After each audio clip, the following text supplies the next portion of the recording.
All right, one more lesson on time.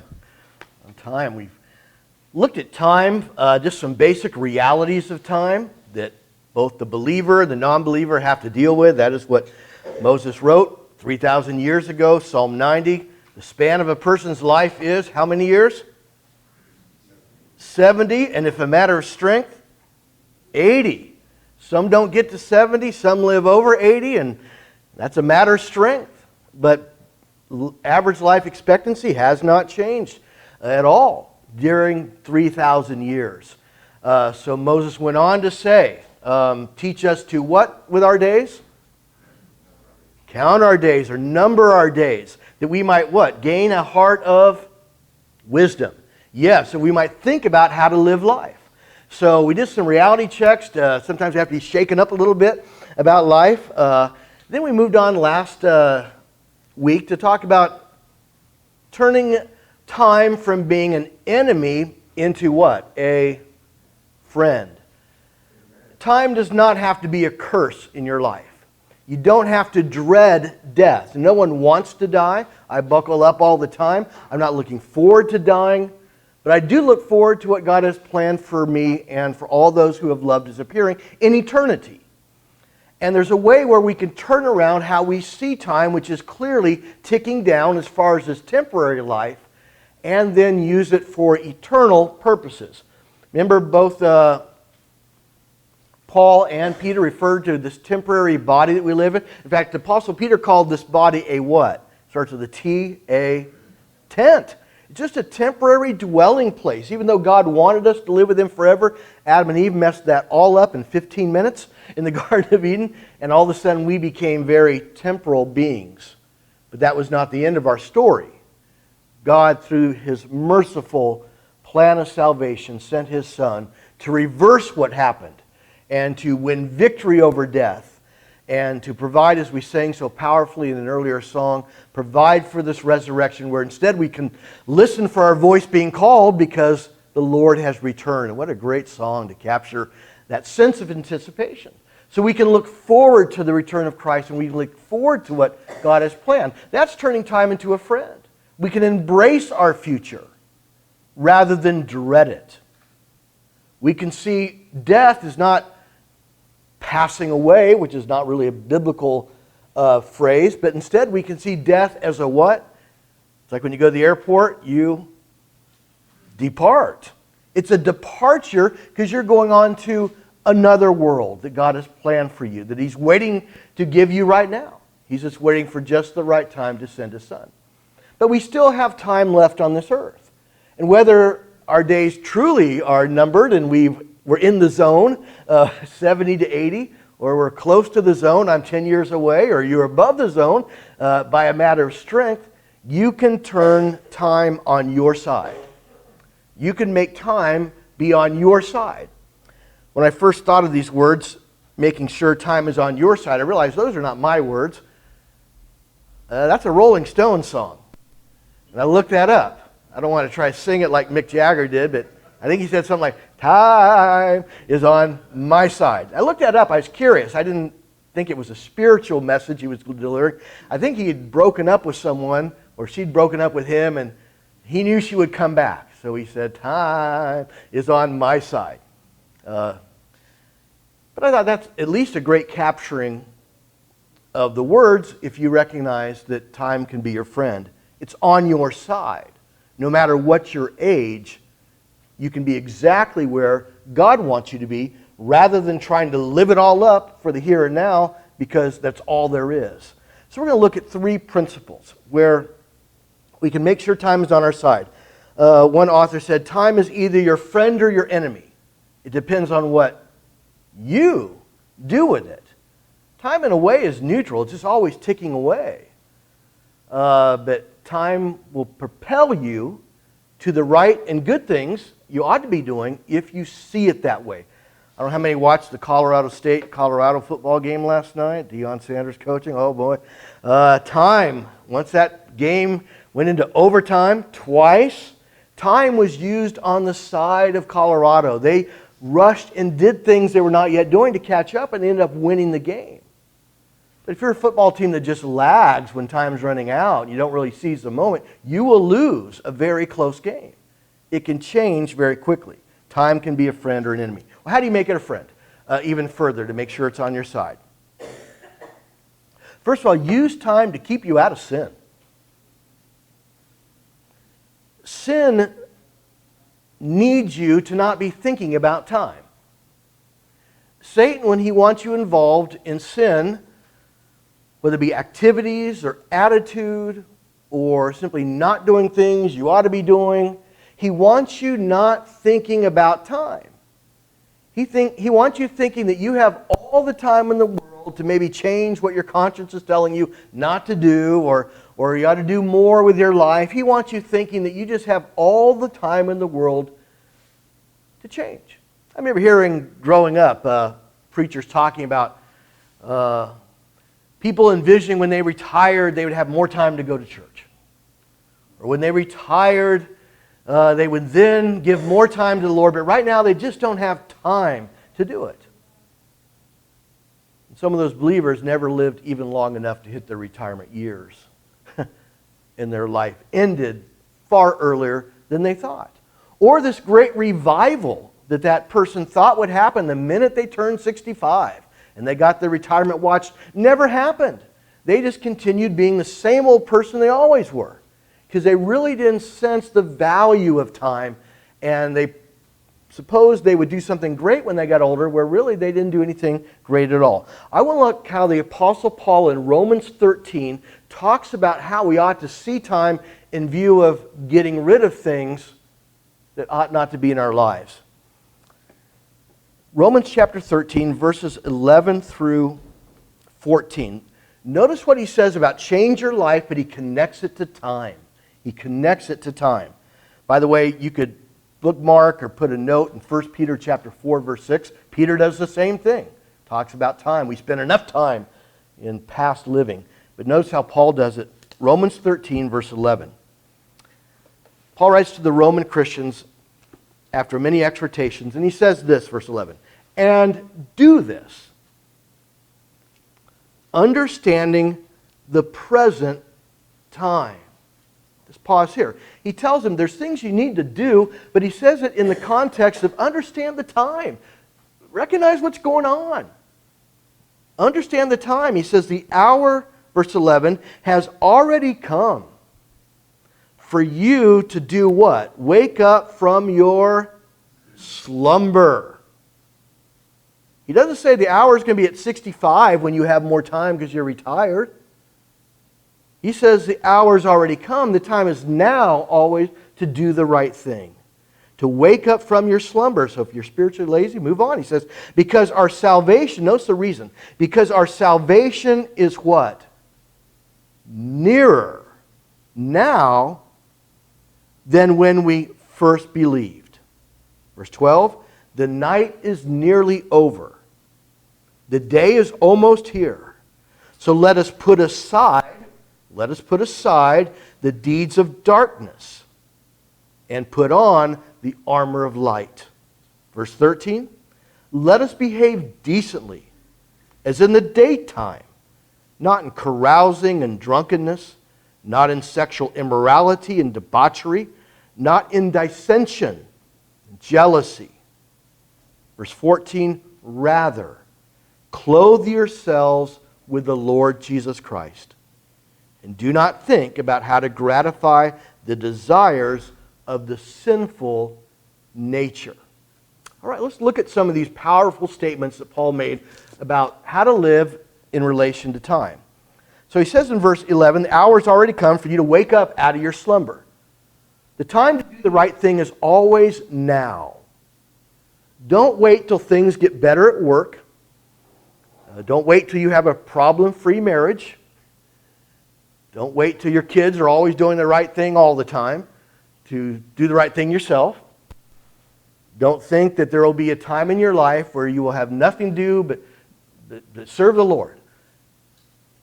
The time to do the right thing in your life is always now.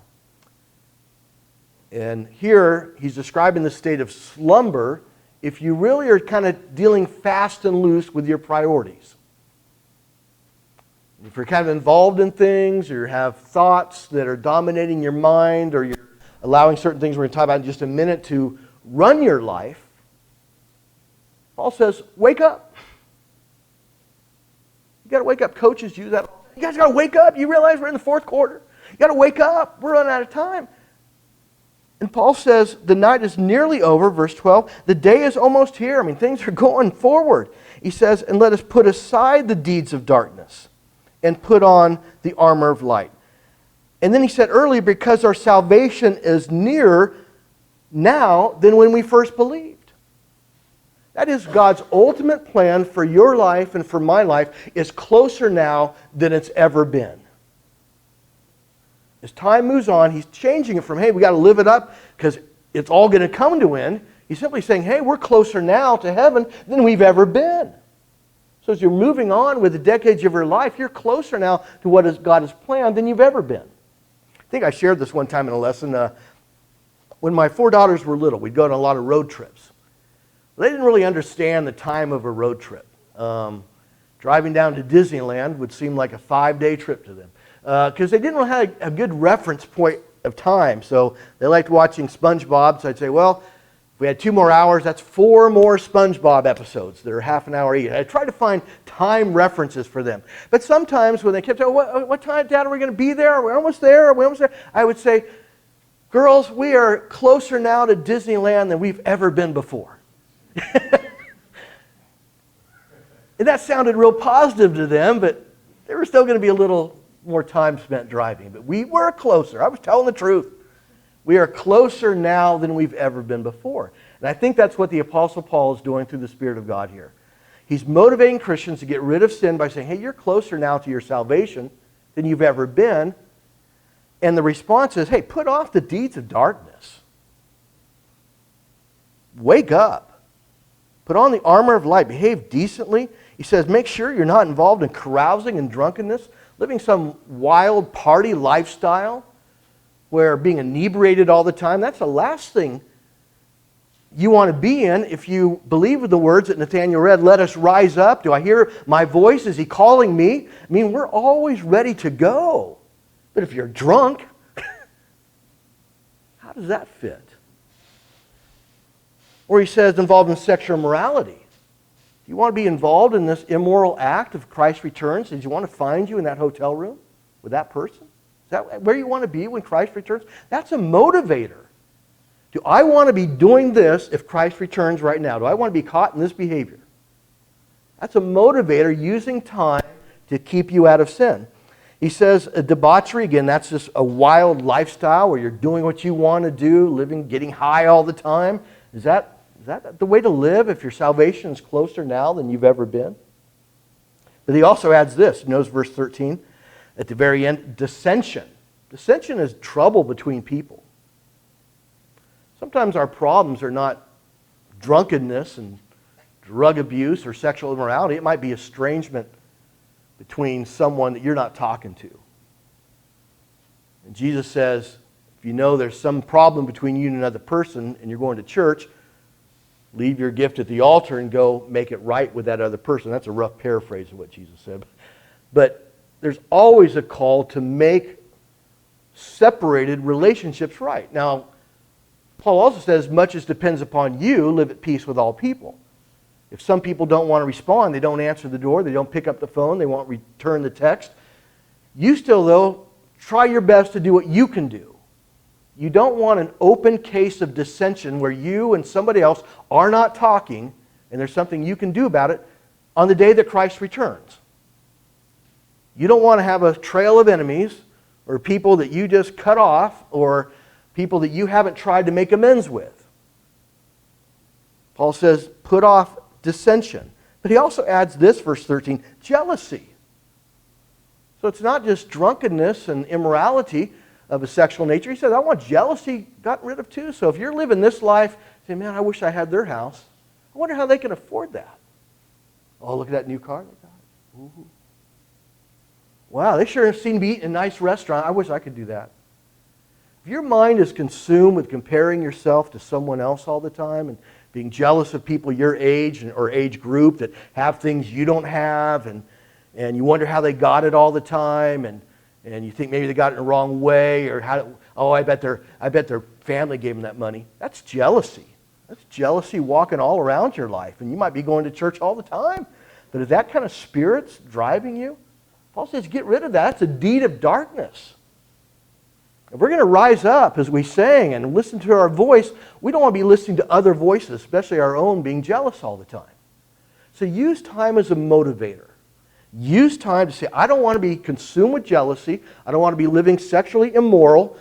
I don't want to be angry all the time at other people. I don't want a complaining spirit. I'm not going to be inebriated with things that are taking my mind away from being ready to go. Use that as a motivator, and you will be blessed. Just ask yourself, do I want to be involved in this sin if Christ returns? Is this what I want to be doing when the trumpet of the Lord shall sound and time will be no more? Is this where I want to be in my life? That's a motivator.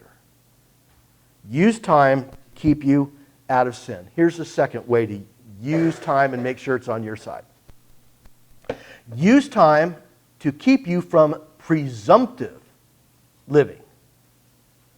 Use time to keep you from presumptive living. Mary Gail, you might want to shorten this in your own notes that you put on. Mary Gail shortened some of my words on Facebook because I get a little wordy and I can't figure out how to make it shorter. But here's what I'm saying. Presumptive means you always assume you'll have time. I have a lot of presumptive students. The deadline's passed on their Canvas program at school that says, here's when you're supposed to have got the test done. Mr. Mulligan, he'll give us extra time. And they keep presuming they'll have more and more time until all of a sudden they see a 0 show up on their grade. And they presumed they would have a lot more time, but they didn't have that time. And they did not do what they needed to do. So presumptive living is assuming there will always be a time to get around to it. You ever heard someone say, I'll get around to it?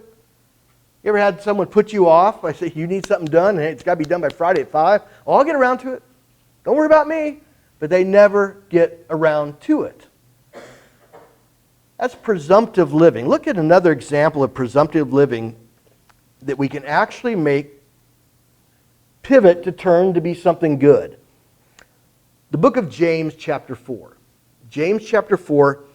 James, the brother of the Lord, challenges believers to not presume they're going to have a bunch of more or many more minutes or decades to do what they need to do, or challenge them not to presume that your plans will always work out the way you want it. Verse 13, James chapter 4. James writes, now listen. He's getting their attention. Now listen, he says. You who say, today or tomorrow we will go to this or that city, spend a year there, carry on business, and make money, why do you not even know what will happen tomorrow? What is your life? You are a mist that appears for a little while and then vanishes. Instead, you ought to say, if it's the Lord's will, we will live and do this or do that. As it is, you boast in your arrogant schemes. All such boasting is evil. So then, if you know the good you ought to do and you don't do it, you sin. All right, let's break this down a little bit and then make some applications. First of all, he says, to those people that say, today or tomorrow, we will go to this city, spend a year there, carry on business, and make money. He's talking to people not that are really good planners.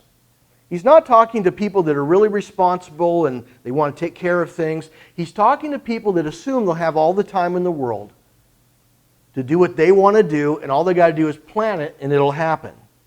The person says, hey, tomorrow we're going to do this, and the next week, hey, we're going to Uriba. We're going to take a cruise to Uriba. And then 3 weeks later, oh, we're going to go over here, and we're going to spend maybe a month in the British Isles, and things like that, where they're always talking about things they're going to do and how long it's going to be that they're going to be there. But there's no real recognizing that life and time don't always work out that way. Every once in a while when you buy tickets to travel, there's a little box down at the very end that wants you to buy insurance. They want you to pay extra money just in case those plans don't work out and you want a refund. Because what happens with life? Life has a brutal way at times of changing. Things that you thought you would do 20 years from now never materialize at all. Things you thought you'd do next week didn't happen because you got sick. Or someone you were supposed to travel with canceled. Or all of a sudden a loved one is sick and you need to be there with them. And all the things you planned you simply cannot do because things changed in your life. Like I said in a previous lesson, there's parking lots full of RVs that are virtually brand new. Because someone thought when they retired they'd have all this time and energy and good health to travel. And either they or their mate were simply not physically in a place to do that when they thought they would. And now they don't even have a place to park the RV, and they're paying to park it in a lot that's virtually brand new, and they're just not able to do all the things they thought they would do when they retire. It's not that they were an evil person or planning to do evil things, just time became something they didn't have anymore to do what they wanted. And that's what James is chastising here. He says your life is a mist that appears for a little while. That's that 70 to 80 years principle. Your life is a mist, it appears for a little while, then vanishes. You ought to say instead, it's the Lord's will we will do this and that. If the Lord wills, I'll take this trip next year. Lord willing, when I retire, I'll maybe move to Idaho or something like that. Sometimes a lot of Christians verbally preface it. And they'll literally say, if the Lord, they take this verse seriously. If the Lord wills, I'll do it. But you may not have to always verbally say it as much as you have to mentally think it. Hey, I would like to do this next year, but things may change. But I'm still going to plan on it, but things may change, and I'll be prepared to go a different direction if I need to take care of my mom. And right now, as my mother ages, both my younger brother and my older sister are always thinking about when will she no longer be able to live by herself. And it's going to change the life of one of us or all three. So we're kind of living life loosely. We're not presuming we're always going to be doing all the things we want. We're always thinking, Mom may be living right next to one of us or with one of us at any moment. That's kind of living life loosely, and that's what James is calling on. We say, well, John, that's kind of ominous to always be fearful that nothing will ever work out because you can't really embrace the future of this life. Well, it could be that way. You can't count on things happening. But what did Jesus tell us in the Sermon on the Mount anyway? Do not worry about tomorrow, for tomorrow, Matthew 6, has enough worries of its own. We are taught biblically to live one day at a time. Not 10 years ahead. We're not told to constantly be projecting things we're going to be doing in our 70s or 80s, or 40s or 50s. We're instead taught biblically to live one day at a time. To seize the moment of every day because every day is precious. Every day is a gift. One writer that I've read, he says, your health is your wealth. Your health is your wealth. And if you have your health and you're living one day at a time, you're richly blessed because a lot of people don't have that. They have millions, but they can't get out of bed. Live one day at a time. Seize the moment when you wake up to thank God for the day, to thank God for your health, to thank God that you were able to get up. Thank Him for your food and your clothing, your children, a mate or a family member that you know loves you. Thank God for that in that moment of that day and pray in that prayer, Lord, help me to use this day the best I can. And when you go on a walk, greet your neighbor, say hello, look for opportunities to help other people. Look for the good in people. Don't spend all your time watching the news and making it a terrible day for yourself, but engage in good things. Appreciate the people you work with. Listen to their conversations. You might be the only one that listens to them. Be there for other people who need wise counsel or good thought. That's living for the moment. Travel lightly because you really don't know what your life's going to look like. In the summer, I took a trip back to Florida and see my daughters, to see my sister who lives in the Miami area. And I took a boat tour. I love boats. Anytime I try to get on the water, I do. or have the chance to, I try to do that. And I took a Miami harbor tour. It was 1 hour where you could take a boat with a bunch of other passengers around Miami, which is a beautiful waterway, the homes built on the water. Oh, they're saying, oh, Jennifer Lopez lives over there. Oh, this basketball superstar, he lives over there. And they were constantly pointing out the famous people, but I look over their homes, and I never saw anyone in those homes. We were shown 10 to 15 homes of the stars, and I didn't see anyone in those homes. In fact, some looked like no one had been there for a while. One home, oh, Tom Cruise, he's up there. I didn't see him. And granted, they're all maybe doing other things, but they bought this beautiful piece of property to live in peace and serenity, but I couldn't see any activity at all. I don't know if they were able to live in that home at all, because life changed for them. Again, don't presume you'll be able to do all the things you want to do, or live places you want to live, or go places you want to go. Just enjoy this day as a gift from God. Appreciate it. Look for opportunities to serve, to help, to be kind, to lift up someone else's day, and you will be living a rich life. You will be making sure time is on your side when you're making the most of the day, not trying to plan for retirement or 10 days from now or the summer. Make plans, but don't make your life happy based on whether or not all those plans work out. Make yourself happy today by how you live, knowing that is that His voice I am hearing could happen at any moment, and you want to be ready to go. Travel lightly. Don't expect people, don't expect places to always be there in your life. People leave sometimes very early. Sometimes people leave when you don't want them to leave. Places you thought you'd always be all your life, it just doesn't work out because you got sick. Recognize I need to live for today and appreciate this day. Tomorrow will take care of itself. Third way to make sure time is on your side. Use time to prepare for departure.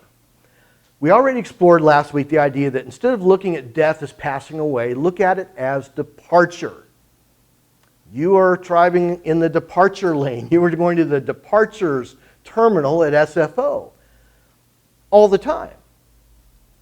Because His voice could call you home at any moment. So we're always ready to depart.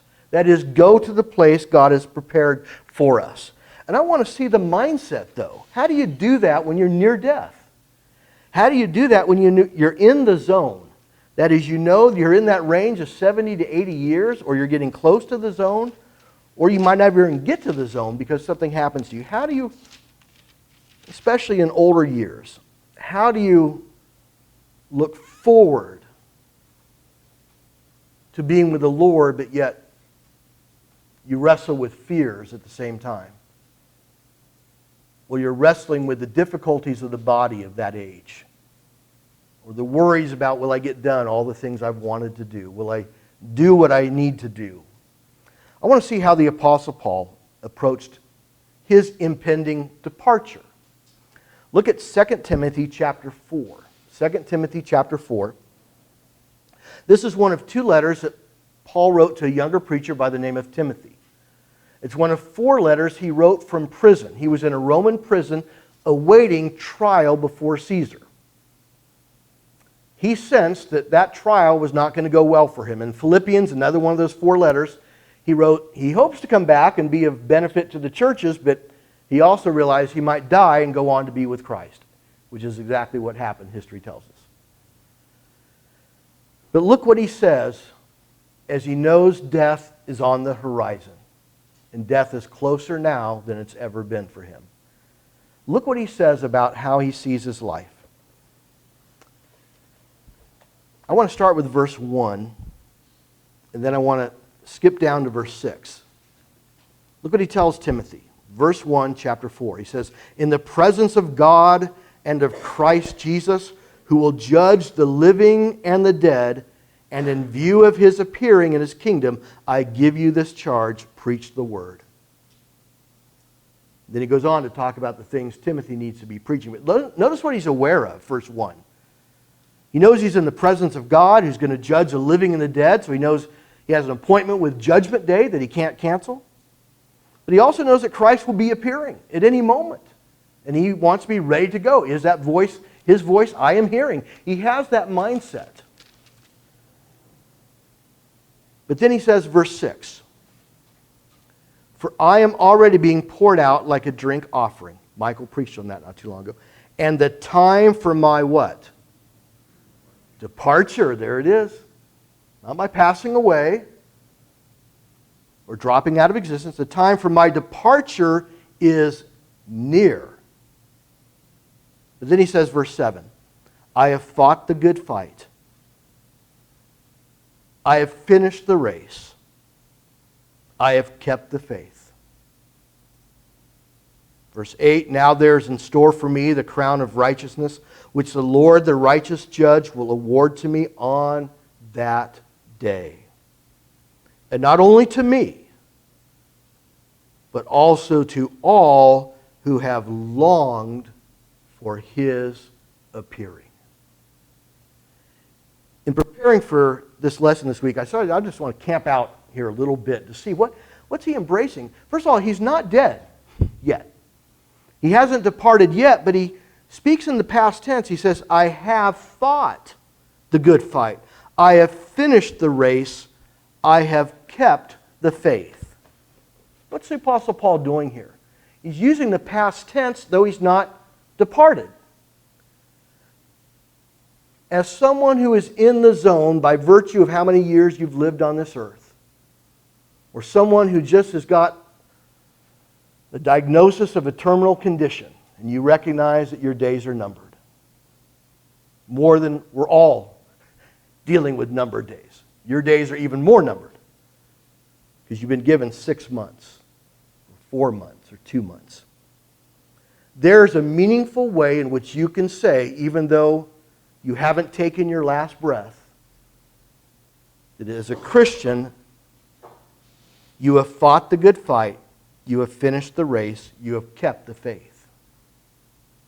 You don't have to say, "Well, I hope I make it," or "I hope it all turns out for me." You can say, if you put your faith and trust in the Lord, and you echo the words, "Trust and obey," for there is no other way, and you're living that out, that as you're on your deathbed or you're in the zone of your latter years, you can say, "I fought the good fight. I've kept the faith.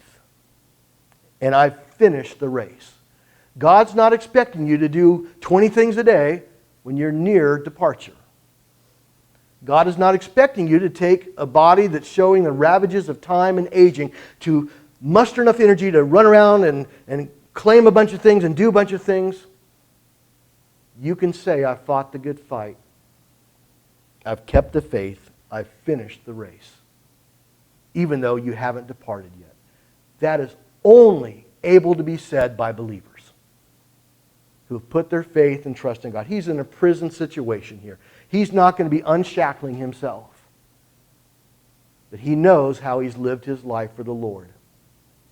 That is a beautiful way to describe your life as you get older. Instead of being terrified of death, you can say, "I fought the good fight. I've finished the race. I have kept the faith." But then he also says this, verse 8. As he speaks to the future, "Now there is in store for me the crown of righteousness, which the Lord, the righteous judge," notice the next words, "will award to me on that day, and not only to me, but also to all who have longed for His appearing." Notice Paul's not saying at the end of his life, "Well, I hope I make it. I hope I was good enough. I hope I went to church enough and did enough good for my neighbors." He doesn't speak about how that somehow he hopes he earned his way to heaven. He understands he's saved by the grace of God and the gift of forgiveness through Jesus Christ. So he can speak with confidence, not because he looks back at a perfect life, but he looks at the perfect life of Jesus that was given in sacrifice for him, and he can say with all confidence, "There is in store for me the crown of righteousness. I'm just waiting to receive it." And again, the song we sang this morning captures that idea. Not that we hope it's going to all turn out okay. That's not the Christian sentiment. But there is a crown of righteousness laid up for you and for all those who have longed for his appearing. That is, if you're looking forward to the return of Christ, that means you're getting rid of the deeds of darkness, you're putting on the day, and you're living right, you're confessing the sins you know about, and you're asking forgiveness for what you might have missed. You're living faithfully to God, not perfectly, but faithfully. You can say, even though you have not departed, there is a crown of righteousness laid up for me and for all those who have loved his appearing. That's reflection. You want the latter part of your life to be a time of beautiful reflection. You fought the fight, you finished the race, you've kept the faith. And there is a crown of righteousness for me and for everyone who've longed for his appearing. Your body might be struggling. Your mind may not be what it used to be. But you can say these words and you can echo them in your thoughts. And let that be your disposition till the time of your departure. You fought the good fight. You've kept the faith. Use time to prepare for departure. Again, Jesus changed everything concerning our worst fears. And the number one fear, the fear of death. For believers, everything is reversed now. And there's not a wasted moment. There's no bucket list. There's just nothing but getting closer and closer to everything God has planned for you. And we're now an hour closer to our salvation than we were when we first arrived. That's a good thing. And that's why Paul said in another letter, Lord, come quickly. Lord, come quickly. He was ready to go. As we leave this morning, always be ready. Because one day the trumpet of the Lord will sound. And time will be no more. Think about how you're using time now. And what things you need to get out of your life that need to go. And what things you want to be involved in. You want those bags packed. Remember my grandma's illustration I gave when she's always ready to go to church? She'd always be ready when I go visit her. Hour early, she'd be sitting there in her dress, and her purse on her lap, and her big Bible, big King James, right there, hour before we'd even leave. She was always ready to go. And let that be the way we view our lives. And may God bless us as we're always ready to go, to depart